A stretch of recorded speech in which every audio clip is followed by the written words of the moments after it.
Many people think that gratitude is easy, but practicing it as it truly deserves is not. Gratitude is not just a word that is spoken, nor a sound that leaves the tongue and then fades. Gratitude is awareness of the blessing, a stance toward what we have been given, and a way of living that reflects what is in the heart. Everyone whom God has granted existence is surrounded by countless blessings. Simply being brought from non-existence into existence is itself a tremendous blessing, one that would be sufficient if a person truly reflected on it. But gratitude is not merely saying thank you. A son may say thank you to his mother while his heart is distant. His actions show no care, no kindness, no consideration for her sacrifice. Is that gratitude? Words alone are not enough. True gratitude is seen before it is heard. That is why it is said, gratitude is not complete except with three things: speech of the tongue, recognition in the heart, and action shown by the limbs. If the tongue says thank you, but the heart denies it, and the actions fail to reflect it, then gratitude is incomplete and may become habit rather than worship. True gratitude is like a complete electric circuit. If it remains only in the heart, the circuit is open. If it reaches only the tongue, the circuit is incomplete. If action is missing, no light appears. Only when the heart recognizes the blessing,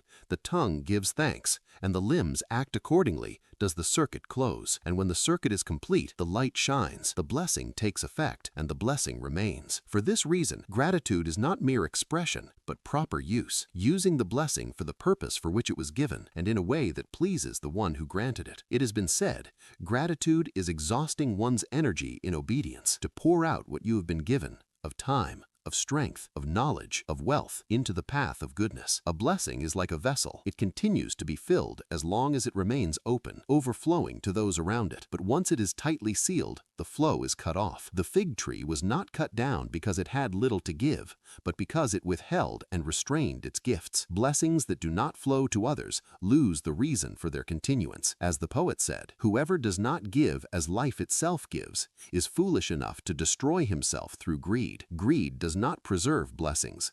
It suffocates them and kills their effect within the soul. That is why God says, "If you are grateful, I will surely increase you." Increase is not always in quantity, but in blessing, in impact, and in lasting goodness. And because gratitude is difficult, the prophet advised us to say after every prayer, "O Allah, help me to be grateful to you." So be grateful, not with your tongue alone, but with your heart and with your actions. Let your blessings overflow, for a blessing is a vessel that is filled only while it remains open. Once it is sealed, the flow comes to an end.